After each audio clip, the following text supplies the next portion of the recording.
Hi everyone, I'm Shelly and you're watching There's No Place Like Home. I'm back with another video and today's topic is Unmasking the Beast of Revelation. I found this image on DuckDuckGo Images and it's extremely weird, but I thought it was funny in a way, so I decided to use this image here. But, is it really a funny topic? Not really. There's so much speculation about it. Most of the speculation that we hear is coming from futurist circles because the futurists certainly outnumber those who believe that Revelation is in the past. So you might hear any number of ideas about who the beast of Revelation is from futurists. And of course, it would all focus on entities that are surrounding us right now. I, however, while I am certainly not an expert, I consider myself a student of the Bible, and all that I'm doing here is presenting you with the things that I have learned.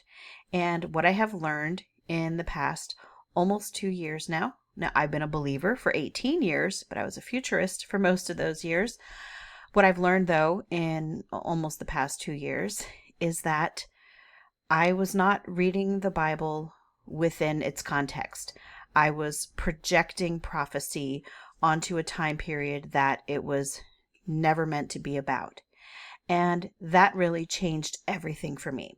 So if you came here looking for me to be identifying the beast of Revelation as like Donald Trump or the United Nations or something like that, you're not going to find that here. What I am going to do, however, is I am going to talk about one of the possibilities of who the beast was in the first century, because that is the audience that the book of Revelation was written to. Not just the book of Revelation, the epistles were written to a first century audience, and they were told that these things were going to happen to them. The seven churches were told in the first century that these things were going to happen to them. That's how I'm looking at this. So I come from an eschatological framework that's called preterism, which means past fulfillment. And there is partial preterism, those who believe that most of prophecy has been fulfilled. And then there is full preterism, also known as covenant eschatology or fulfilled eschatology, which believes that all of prophecy was fulfilled by 70 AD at the destruction of the temple. And that is the camp that I lie in. And if you are confused about that, I have hundreds of videos in which I talked about my journey, about how I got there, because it wasn't something that I just decided one day, oh, I'm going to believe this. Because when I first heard of this too, I thought it was insane until I spent a lot of time studying the Bible, studying it in its proper context, studying biblical hermeneutics, which I had never really thought much about before, and it changed everything for me. So, with that being said, most of the people who believe in fulfilled eschatology, or who trust that Jesus meant what he said when he said that it would all be fulfilled within his generation, they will typically look at the beast, particularly the sea beast of Revelation, as being Rome. If you would ask most full preterists today, they would say that they believe that the sea beast was either the Roman Empire, some of them would say Nero. Now, there are some people, however, who do believe that the sea beast of Revelation was actually zealot-led Israel of the first century. And that's what I'm going to be looking into today. I have talked about both of these possibilities in other videos. I spent more time on the Roman theory because it was part of the On Time book discussion that I did. And that was the point of view that the author of that series was coming from. And I did say in that series that I was going to explore the possibility of zealot-led Israel as the sea beast in future videos. And it's something that I haven't done so far just because it's a complicated topic. There is so much involved, so much research that is required for this. And, I simply Haven't had the time to look into it as much as I would like to. Adam Marshak, if you look up his website, I'll link his website in the description. He has done extensive work on the Zealots as the sea beast. And also, I wanted to share with you a website. They also have a YouTube page, but let me see, where do I have this? It's called preteristpapers.com. And so much of the things that I'm going to be sharing with you today, I actually learned from this. And this is from their paper called Evidence from Josephus Regarding the Beast. And so as you can see here, they linked their YouTube video here. And then they also have downloadable papers that you can obviously download and print up if you want to. You could even make up a whole book of these. And you could look up pretty much anything. So for example, if you click on papers and videos, all of these topics, the day of the Lord has happened many times. The Christian Messianic age has no end. Already, but not yet. Hell is not in the Bible. Olivet Discourse fulfilled in the first century. So, I mean, it just goes on and on and on and on. And it's just, there's a wealth of resources in here. And I haven't gotten to look through all of them. Like I mentioned today, I'm just going to be focusing mainly on this, but I will leave a link in the description for this too, if you wanted to look into this, because the website owner from Preterist Papers, I'm sorry, I don't know. I believe it's a woman. I don't know her name. It might even be here. And Adam Marshak, they both are definitely more knowledgeable on this than I am. So just think of me presenting what I learned today to you almost like an oral report. Okay. So now let's briefly go back to ancient Rome and the possibility of that being the sea beast. I'm torn. I think that there are good reasons that most preterists believe that it was Rome, not even just full preterists, partial preterists too, believe that Rome was the sea beast. I'm not completely convinced though. I tend to lean more towards zealot-led Israel. And I could be wrong, but I'm going to tell you why I lean more towards zealot-led Israel. I haven't written off Rome, but for me, one thing that I never understood, first of all, is that the judgment in Revelation, it was a covenant lawsuit against Israel. So everything about it focused on Israel and how Israel had filled up, the cup with the blood of the martyrs. And every aspect that you look at Revelation from, it's about Israel, Israel, Israel, Israel. But then Rome was there as the beast.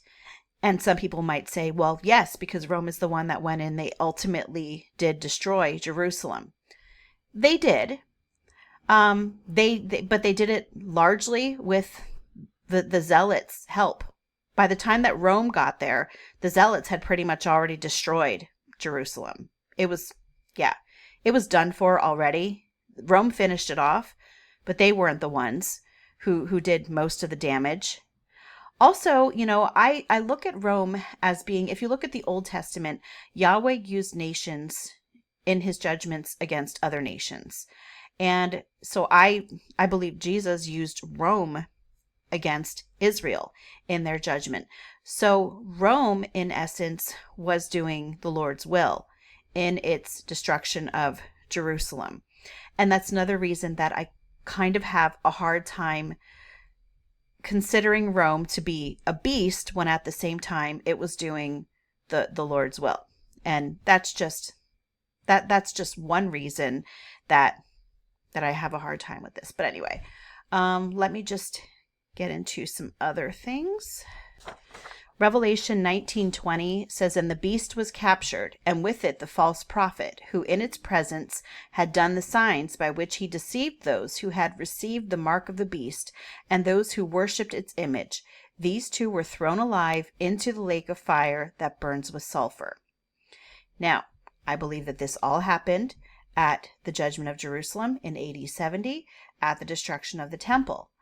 The problem is that Rome was not destroyed at that time. Rome continued on for quite some time after that.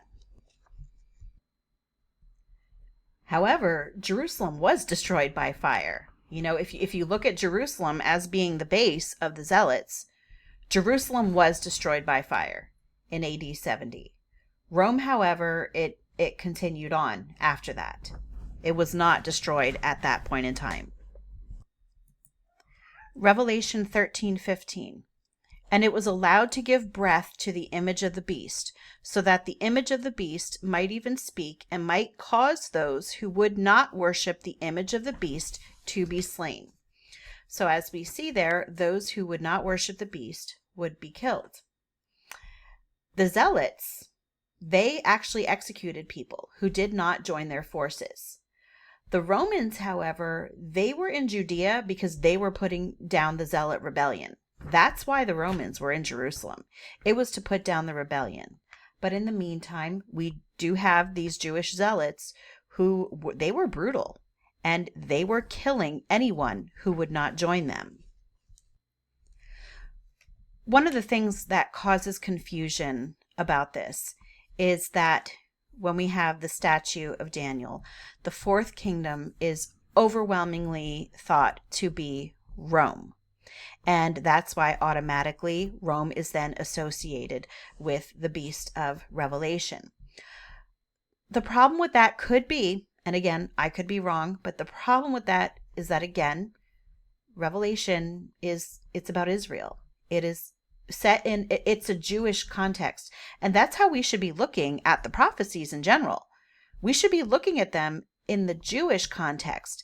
Very often those of us in the West, those of us Westerners, we love to insert ourselves into things. And so if we actually look at things from the context of Israel, is it possible that there was a different kingdom that the legs of the statue represented that was not Rome? I definitely think it's a possibility. And one of those possibilities, actually the only one that I've heard besides that, is the possibility that it actually could have represented the Hasmonean dynasty or the Maccabean dynasty. And you may not have even heard of the Hasmonean dynasty. That's certainly not something that I ever learned about in school. I didn't learn about it in church. I didn't learn about the destruction of Jerusalem in either of those places either. But let's read a little bit about the Maccabees, just to give you some historical background so that you can understand that there was a kingdom that was actually a kingdom of Israel that could have been the legs of the statue.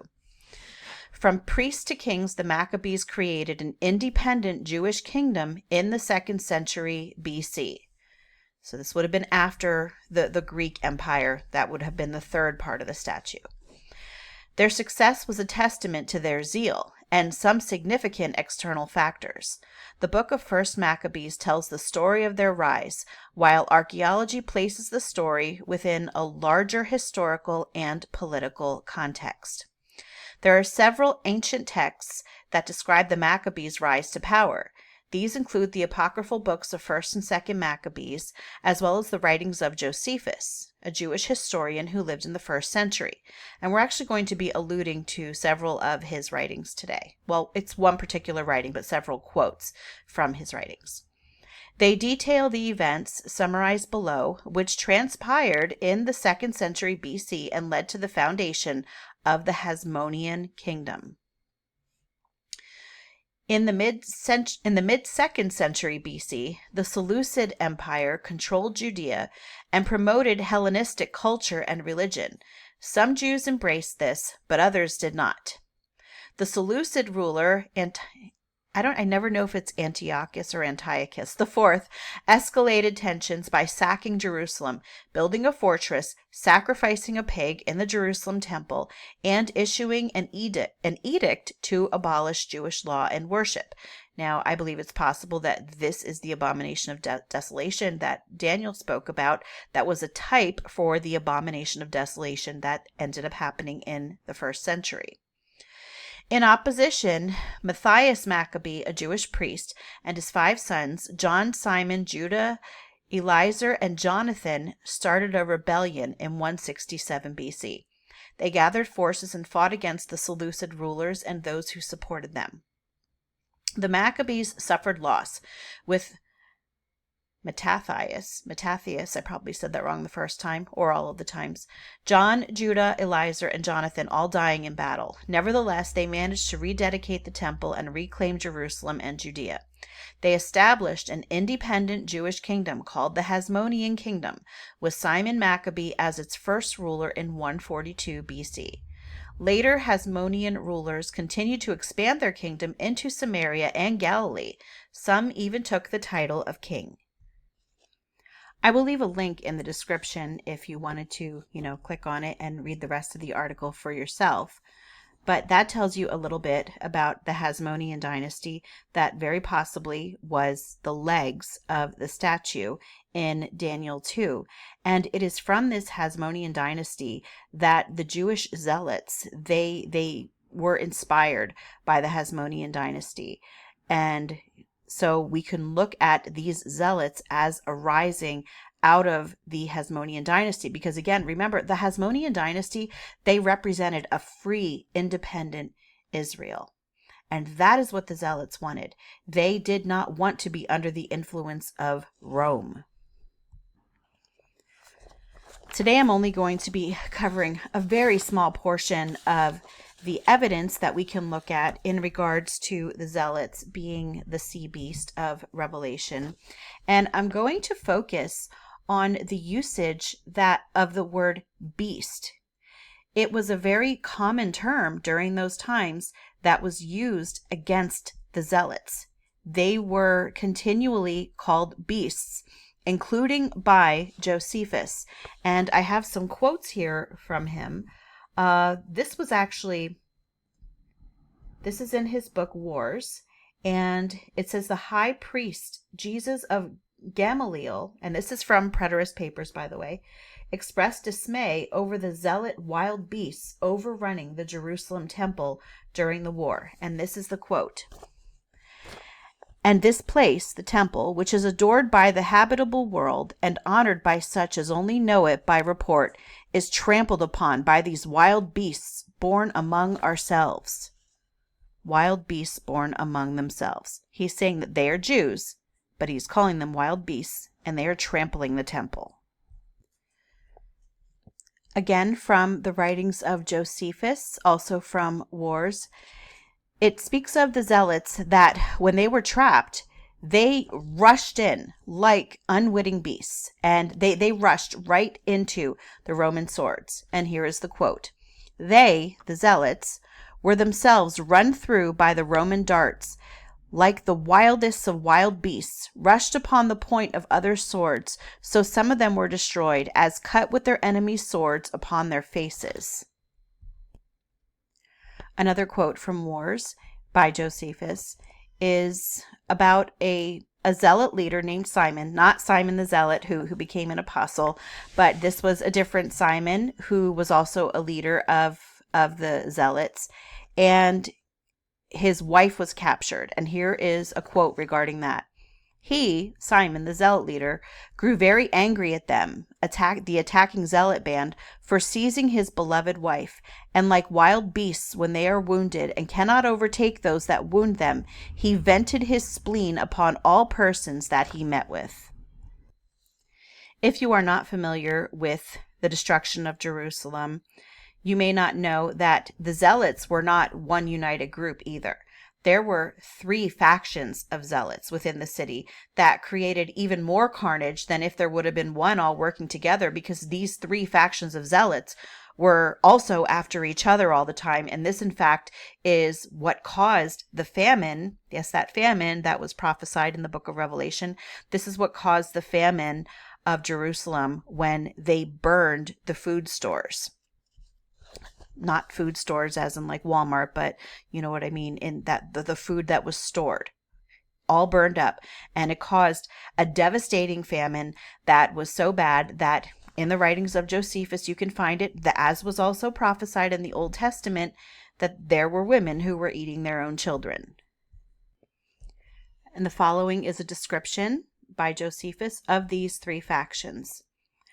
But for the present sedition, one should not mistake it if he called it a sedition begotten by another sedition, and to be like a wild beast grow mad, which for want of food from abroad fell now upon eating its own flesh.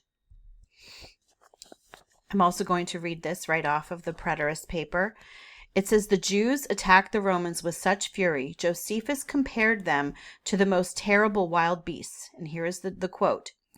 There came out a fresh multitude of Jews, and that with such mighty violence that one might compare it to the running of the most terrible wild beasts.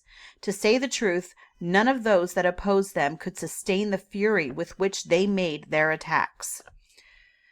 So remember that Josephus, if you don't know who he was a Jewish historian who later defected to the Romans. He was a general in Jerusalem at the time, and I believe he was a general of the Jewish faction, not the Jewish faction, obviously, of the Zealot faction, one of them.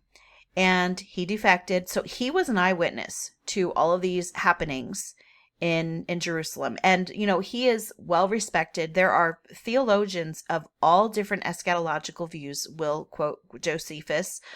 He is known to have presented an accurate account of what happened during that time. So, this is only just barely not bursting. What's the word I'm looking for?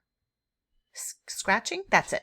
This is barely scratching the surface about all of this for when it comes to the possibility of the zealot-led Israel being the sea beast. There's so much more to get into regarding this, which I will probably do at another point. Well, I will definitely do in another video because I just don't have the time to spend, on an hour-long video today. And I thought sometimes it's easier for people to listen to these in bite-sized pieces. So for this one, first of all, we've established that beast was a common term used for the zealots throughout this historical period. And not only was it a term that they were called, they acted the part. Remember, just as a recap, while Rome is often given the quote credit for destroying Jerusalem, it was the zealots. They destroyed it from within. They destroyed the food. They brought about a famine. They brought about pestilence. We will find out in other videos that they desecrated the temple. They appointed their own high priest who wasn't from the line of priests. And they, just even desecrated the Holy of Holies. The Jewish priests who were still loyal to the old covenant and loyal to the law, they looked on in just mourning and sorrow as they saw all of these things happening in the temple. They made the temple a slaughterhouse. There was so much blood in the temple. There were just bodies everywhere, and they would not bury them. They would just completely leave them out in the open, just like climbing over them. There was said in the reports of Josephus, so much blood to be pouring out of the temple that it was even putting out some of the fires that were happening around the city. So, this was a brutal, brutal time period. I already told you about the mother, with her child. And, those are just a couple of the things that were happening during this time period. The problem that most people have is because they don't know this history. And most of us weren't taught this. If you don't know this history, you hear something like zealot-led Israel was the beast of Revelation, and you think, oh my gosh, there's no way, because we always try to insert ourselves into everything, and we try to make it about the entire world. But the world that this was about, Israel. It was about Israel. It was a covenant lawsuit against Israel. And that's where we need to keep this context. So some of the other things that I'll be going over in future videos regarding zealot-led Israel being the sea beast is just many of the prophecies that you will read about in the Gospels are completely, if you read Josephus, you will see they were completely played out by the zealots. So that's some of the other things that we're going to be looking at. I just have these papers printed out right in front of me. if you're interested in hearing, I read the book The Destruction of Jerusalem by George Peter Holford, which heavily relied on the writings of Josephus. So if you would want to listen to that playlist that I have, it gives you an accurate report of what happened during Jerusalem, and you can just see prophecy unfolding in that historical account. So it becomes very hard if you listen to it with honesty, or if you read these reports from Josephus with any sort of intellectual integrity. You've got to realize that they completely match up with prophecy. And sometimes it can be hard for people to remove themselves and remove our time period. We're very egocentric in the world, and it's not just us today. Generations of people have thought that they were the terminal generation. That's what the futurists like to call it, the terminal generation. Well, there is no terminal generation, because the Bible never spoke of the end of the world as in the end of the material terrain that we live on, the end of the cosmos, the end of all that. It never spoke about that. It was about the end of the old covenant world, not about the end of the earth as we know it. So, there's no terminal generation. And it's so important that we look at the book of Revelation in its context. And from it, it can help us to gain the understanding that Jesus did everything that he said he would do when he said he would do it. We hear many of these churches and many Christians saying, he's coming soon, he's coming soon, he's coming very soon. Look, it says in 1 John that he's coming in a very little while. Well, we can't apply that to ourselves. That was written 2,000 years ago. So when we realize that Jesus did come soon, just like he said, how much more can we glorify him with all of the things that he has done when we realize that we are living in his fulfilled promises now? Anyway, that's it for this video. I will make another video about this at some point in time. I homeschool my children, so this is our last week before we take a 6-week winter break. We take 6-week winter break, 6-week summer break. So once I'm on break with my children, maybe I'll have more time to do a little bit more research, but I don't know. My life is a little bit hectic right now. Lots going on. But anyway, and I call this a shorter video, but it's still like I'm going on to almost half an hour now. So yeah, you probably would not want me to do it all at once anyway. But that's all that I have for you today. If you like this video, give it a thumbs up. If you haven't subscribed and would like to hear more of what I have to say, I would love if you would do that. If you have any questions or comments, you can leave one down below. And if you like my work and would like to become a channel member, I will leave a link in the description box for that as well. Or you can just click on it right on my channel page. And I hope you have a great day.